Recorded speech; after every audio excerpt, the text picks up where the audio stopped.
এই ভিডিওতে পশ্চিমবঙ্গ মধ্যশিক্ষা পর্ষদের অষ্টম শ্রেণীর গণিত প্রভা বইয়ের 12 নম্বর অধ্যায়ের কোষে দেখি 12-র 7-এর এবং 8-এর দাগের অঙ্ক দুটি করে দেওয়া হলো। এর আগের ভিডিওতে আমি 1 থেকে 6 অবধি আলাদা আলাদা 3টি ভিডিওতে করে দিয়েছিলাম। আজকের ভিডিওতে 7 এবং 8 এই দুটি দাগের প্রশ্ন দুটি করে দেব। তো আগের ভিডিওগুলো দেখার জন্য আমার চ্যানেলের প্লেলিস্টে যাবে, ওখানে খুব সুন্দর করে সাজানো আছে ভিডিওগুলো, দেখে নেবে। চলো কথা না বাড়িয়ে শুরু করি। দেখো বলা আছে 7-এর দাগে বলা আছে দুটি সমান আয়তনের পাত্রে যথাক্রমে 1/3 অংশ এবং 1/4 অংশ ফলের রস ছিল। আমি পাত্র দুটির অবশিষ্টাংশ জলপূর্ণ করে অন্য একটি পাত্রে সমগ্র জল মিশ্রিত ফলের রস ঢাললাম। নতুন পাত্রে ফলের রস ও জলের পরিমাণের অনুপাত কত হবে হিসাব করে লিখি। তাহলে চলো করি। তাহলে চলো, আমি সব লিখে নিয়েছি। পেজ নাম্বার কত হবে? পেজ নাম্বার হবে 119। ঠিক আছে। দেখো অঙ্কে বলা আছে দুটি সমান আয়তনের পাত্রে। আচ্ছা, আমি দুটো পাত্র আঁকছি। ঠিক আছে, এই হলো আমার পাত্র। এই দুটি সমান আয়তনের পাত্রে যথাক্রমে 1/3 অংশ ও 1/4 অংশ ফলের রস ছিল। এইটাতে 1/3 অংশ ছিল ফলের রস, আর এইটাতে এই 1/3 অংশ, আর এইটাতে 1/4 অংশ ছিল ফলের রস। ঠিক আছে। এবার কি বলেছে, আমি পাত্র দুটির অবশিষ্টাংশ জলপূর্ণ করে দিলাম। তাহলে আমাদেরকে দেখতে হবে যে, ধরে নাও আমি ধরে নিলাম যে 1/3 অংশ মানে এতটা। ঠিক আছে, এতটাই ফলের রস ছিল, আর 1/4 অংশ মানে এতটা ফলের রস ছিল। এবার এই যে খালি অংশটা, এটা জলপূর্ণ করা হবে। তো এই খালি অংশটা কতটা সেটা বের করতে হবে আমাদেরকে। কিভাবে বের করব? প্রথমে লিখব প্রথম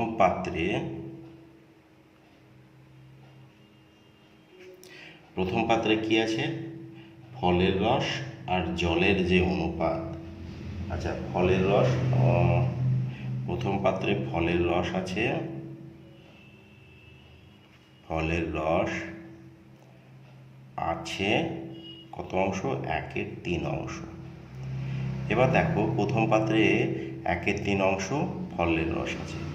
এবার দেখো তো খালি অংশ যেটুকু, যেটা খালি, এই পুরো পাত্রটাকে ধরো 1, পুরো পাত্রটা 1 অংশ হলে তার ভিতরে এই যে ফলের রস আছে 1/3 অংশে, তাহলে বাকি কতটা আছে সেটা বের করার জন্য লিখব বাকি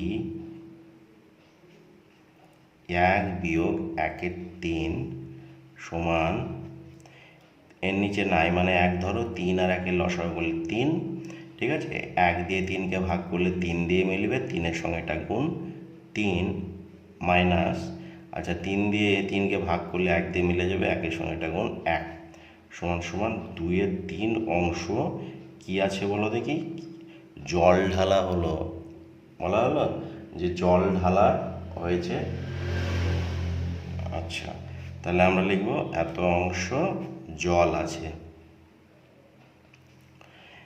এটা হলো প্রথম পাত্রে, এই যে 1/3 অংশ এতটা আছে ফলের রস, আর 2/3 অংশ এতটা আছে জল।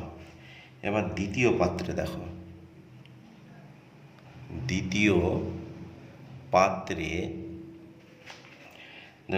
পাত্রে ফলের রস কতটা আছে? ফলের রস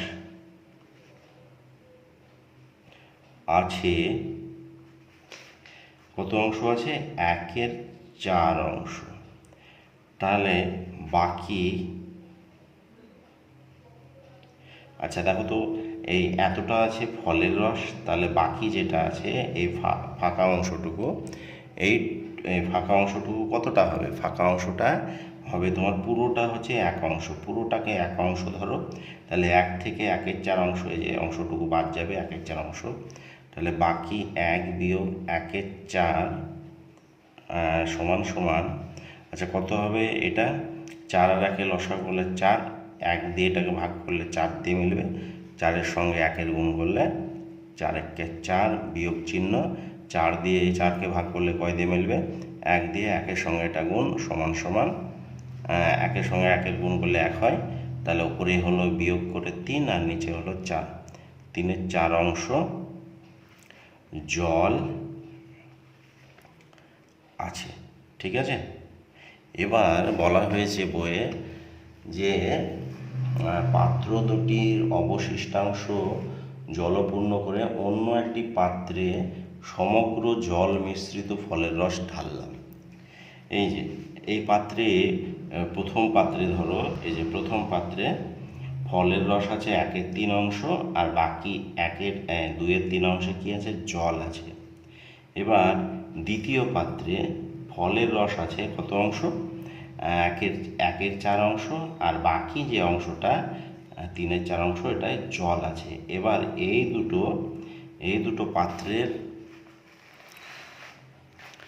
দুটো পাত্রের ফলের রস মেশানো যে জল, দেখো জল মিশিয়ে দিয়েছে, তার মানে কি আছে, তো ফলের রস আর জল মিশে আছে।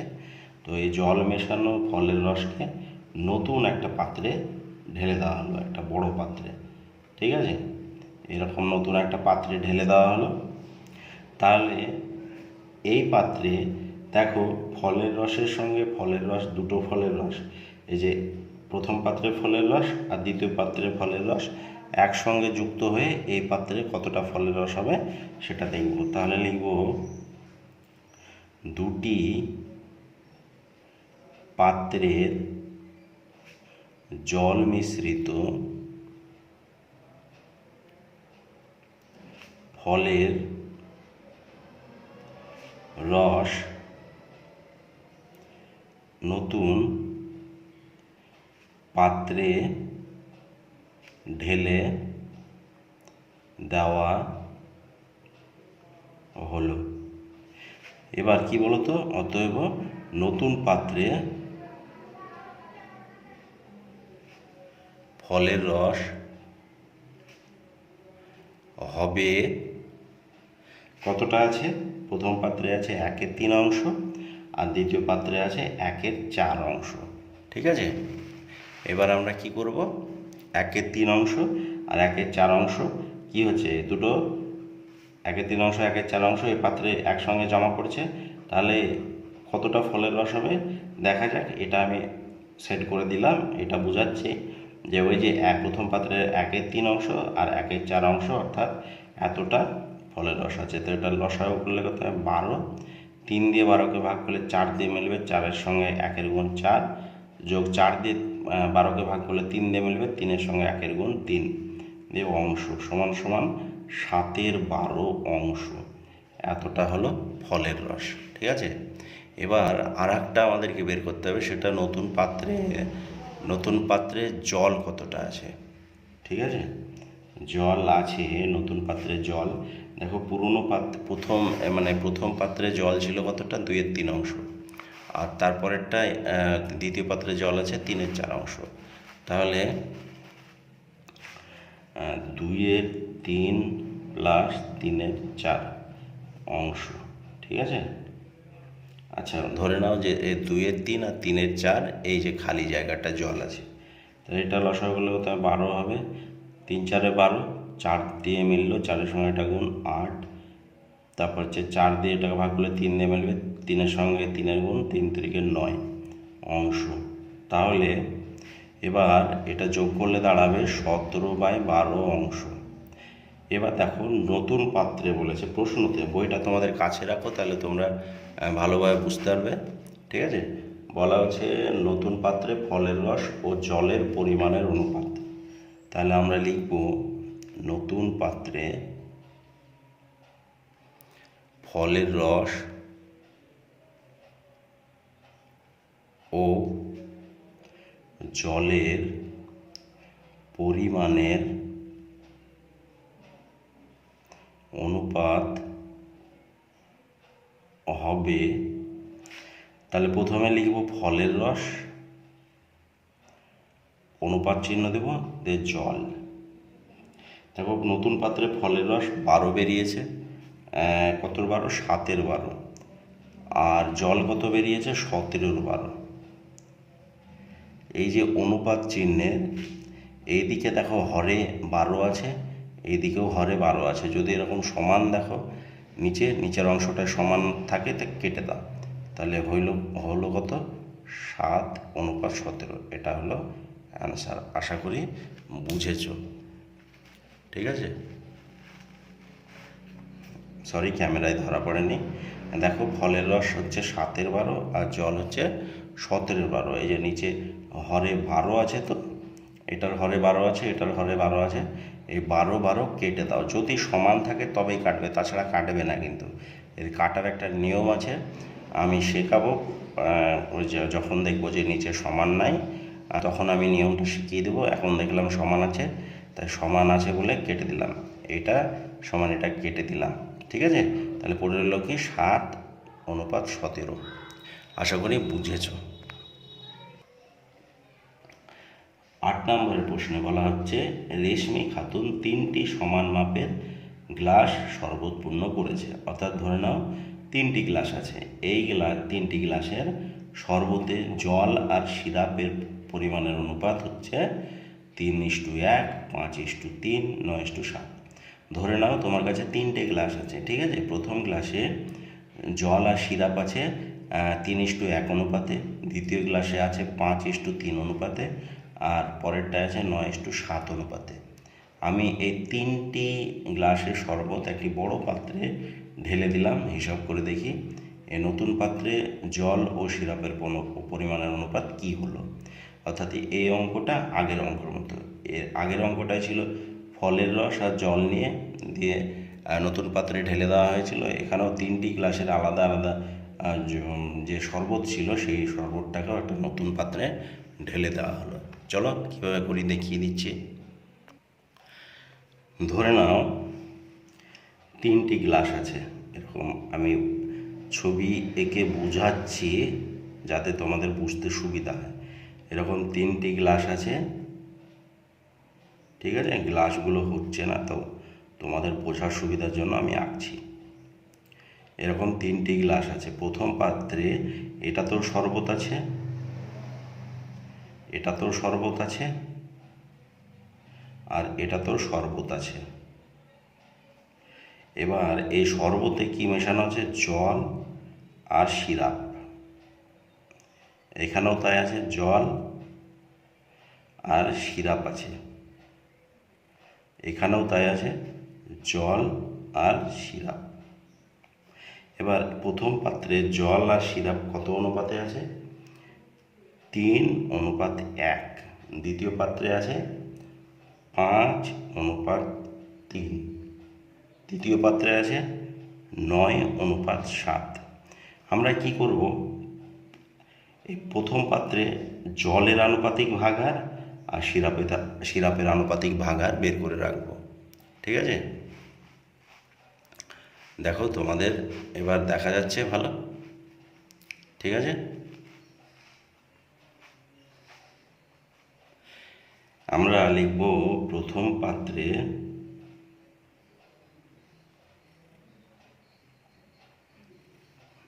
হলো, প্রথম পাত্রে লিখব জলের ও সিরাপের অনুপাত।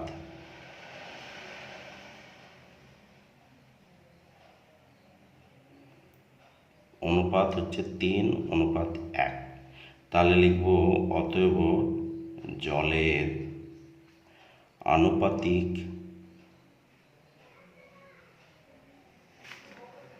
ভাগহার। জল কোনটা? এটা, তাহলে জলটা উপরে বসবে আর এই দুটো যোগফল নিচে বসবে। ঠিক আছে, তারপরে সিরাপের আনুপাতিক ভাগহার। সিরাপ কোনটা? এটা, তাহলে একটা উপরে বসবে আর এই দুটো যোগফল নিচে বসবে। হয়ে গেল। তারপরে তৃতীয় পাত্রে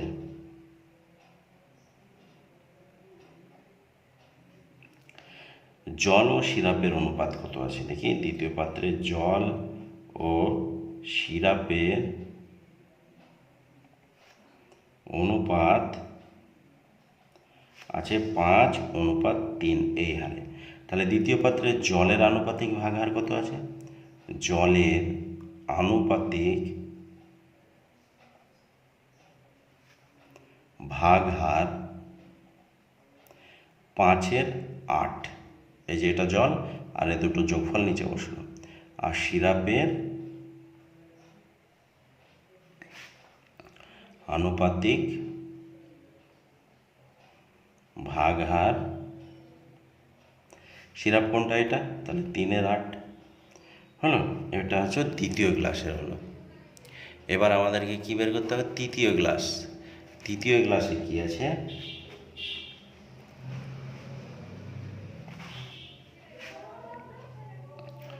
তৃতীয় গ্লাসে জল ও সিরাপের অনুপাত 9:7। তাহলে লিখব জলের আনুপাতিক ভাগহার ওপরে 9 আর নিচে দুটোকে যোগ করলে 16। এবার লিখব সিরাপের আনুপাতিক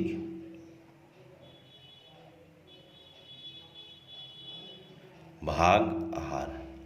আচ্ছা, সিরাপের আনুপাতিক ভাগহার কত হবে? সিরাপ এটা, তাহলে 7/16। এবার দেখো তিনটি পাত্রে আমরা মানে তিনটি গ্লাসে আমরা আলাদা আলাদা দেখো, এই দেখো জলের আনুপাতিক ভাগহার এখানে পেয়েছি, এখানে পেয়েছি, আবার এখানে পেয়েছি। ঠিক আছে, এই যে তিনটি জলের তিনটি গ্লাসে আলাদা আলাদা আনুপাতিক ভাগহার পেলাম জলের, এই যে পেলাম সেটাকে কি করা হচ্ছে? বলা হচ্ছে একটা বড় পাত্রে ঢালা হবে। তাহলে দেখো বড় পাত্রে যখন ঢালা হবে তখন জলগুলো সব একসঙ্গে হবে, তার মানে যোগ করতে হবে। তাহলে লিখব নতুন পাত্রে জলের ভাগহার হবে, আচ্ছা এখানে আনুপাতিক লিখে দাও সামনে, আনুপাতিক ভাগহার হবে কত? দেখো প্রথমে আমরা প্রথম গ্লাসে যে জলের আনুপাতিক ভাগহার পেয়েছিলাম সেটি হলো 3/4। তারপরেরটা কি পেয়েছি? পরের গ্লাসে আছে 5/8, আর তারপরেরটায় আছে 9/16। 4, 8 আর 16 নির্ণয় লসাগু কত হবে বলো দেখি? চলো নির্ণয় লসাগু বের করো। 4 আর 16 লসাগু 16 হবে। ঠিক আছে, কি করে পেলাম দেখাচ্ছি, এটা রাফ করছি কিন্তু। ঠিক আছে, 4, 8, 16 দেখো 2 দুগুণি 4, 4 দুগুণি 8, 8 দুগুণি 16। আবার 2 দিয়ে দাও, 2 একে 2, 2 দুগুণি 4, 4 দুগুণি 8। আবার 2 দিয়ে দাও, 2 একে 2, 2 দুগুণি 4। এই যে বাইরে পেলে, বাইরে কী পেলে? 2, 2, 2, 2। এগুলোকে সবকে গুণ করো। 2 আর 2 গুণ করলে কত হবে? 2 আর 2 দেখো 2 আর 2 গুণ করলে 4 হবে। 4-এর সঙ্গে 2-এর গুণ করলে কত হবে? এটা 4 হলো। ঠিক আছে, এই 4-এর সঙ্গে এই যে 2-এর গুণ করলে 8 হলো। 8-এর সঙ্গে 2-এর গুণ করলে কত হবে? 16 হলো। ঠিক আছে, এবার এই 4 দিয়ে 16কে ভাগ করলে কত হবে? 4 দিয়ে 16কে ভাগ করলে 4 4-এ 16 হবে। 4 দিয়ে মিলছে, 4-এর সঙ্গে 3-এর গুণ করলে 12। ঠিক আছে, যোগ চিহ্ন। 8 দিয়ে 16কে ভাগ করলে কত দিয়ে মিলবে? 2। 2-এর সঙ্গে 5-এর গুণ করলে 10 হবে।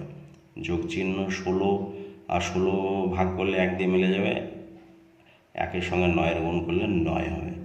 তাহলে হলো 12, 9, 21, 10-এ 31, 31-এ 16। ঠিক আছে, এটা নতুন পাত্রে জলের আনুপাতিক ভাগহার। এবার যদি আমি লিখি নতুন পাত্রে সিরাপের আনুপাতিক ভাগহার, সিরাপের আনুপাতিক ভাগহার, তাহলে কি পাবে সিরাপটা? দেখো ভালো করে, 1-4, তারপর হচ্ছে 3-8, আর এটা হলো 7-16। তাহলে লিখে দাও 1-4 যোগ 3-8 যোগ 7-16। এবার এগুলো নির্ণয় লসাগু করলে কত হবে? আচ্ছা 1-4 এটা, এই 4-8-16 নির্ণয় লসাগু কত হয়েছে? 4-8-16 নির্ণয় লসাগু 16 হয়েছে, তাহলে আবার 16 হবে। ঠিক আছে, তাহলে 16 হলো। 4 দিয়ে 16কে ভাগ করলে কয় দিয়ে মিলবে? 4-4-16। তাহলে এখানে 4-1-4 যোগ 8 দিয়ে 16কে ভাগ করলে 2 দিয়ে মিলবে, 2 এর সঙ্গে এটা গুণ, 3 দুগুণে 6 প্লাস 16কে 16 দিয়ে ভাগ করলে কয় দিয়ে মিলবে? 1, 1 এর সঙ্গে এটা গুণ, 7-1-7। তাহলে 6 আর 4 10 আর 7 17, 17/16। ঠিক আছে, এটা হলো সিরাপের ভাগাহার, আনুপাতিক ভাগাহার। এই অঙ্কগুলোকে বলা হয় ভগ্নাংশের যোগ। এখানে যেটা করলাম আর এখানে যেটা করলাম, এই ভগ্নাংশের যোগ যারা জানো না, ভগ্নাংশের যোগ বিয়োগ গুণ ভাগের স্পেশাল তোমাদের জন্যই আলাদা করে একটা ভিডিও করে প্লেলিস্টে রাখা আছে, তোমরা সেখানে যত্ন করে দেখে নেবে। তাহলে এবার নতুন পাত্রে দেখো, এটা হলো জলের অনুপাত আর এটা হলো জলের আনুপাতিক ভাগাহার, এটা হলো সিরাপের আনুপাতিক ভাগাহার। তাহলে এখান থেকে আমরা জল ইস্টু সিরাপ, জল অনুপাত সিরাপ বের করতে পারি। দেখো নিচে আর জায়গা নাই বলে আমি এখানেই করে দিলাম, জল অনুপাত চিহ্ন সিরাপ। জল কত? 31-16 আর সিরাপ কত? 17-16। ঠিক আছে, এবার দেখো নিচের অংশে 16-16 আছে, কেটে দাও। তাহলে নতুন পাত্রে জল আর সিরাপের অনুপাত হবে 31:17। আশা করি বুঝেছ। ঠিক আছে, জায়গা পেজে জায়গা নেই বলে আমি এই জায়গাটাই করে দিলাম। ঠিক আছে, জল আর সিরাপের অনুপাত কী চেয়েছিল? নতুন পাত্রে, এই যে নতুন পাত্র আমি একটা এঁকেছি, এর যে নতুন পাত্রে, এই নতুন পাত্রে জল কতটা হবে আর সিরাপ কতটা হবে এটা জিজ্ঞেস করেছিল। তাহলে নতুন পাত্রে আমরা জল পেলাম 31 আর সিরাপ পেলাম কত? 17। এই অনুপাতে মানে মিশে গেল। যখন 3টি গ্লাসের আলাদা আলাদা জল শরবতের মিশ্রণকে যখন এই পাত্রে ঢালা হলো, তাতে জল হয়ে গেল 31 আর সিরাপ হয়ে গেল 17। আশা করি বুঝতে পেরেছ। ঠিক আছে, তাহলে আজ এই পর্যন্তই। এতক্ষণ পর্যন্ত এই ভিডিও দেখার জন্য অসংখ্য ধন্যবাদ। ভালো থেকো, সুস্থ থেকো। আর একটা কথা, চ্যানেলটিকে অবশ্যই সাবস্ক্রাইব করবে। ভিডিও দেখে ভালো লাগলে লাইক, কমেন্ট এবং শেয়ার করবে। ঠিক আছে, ধন্যবাদ।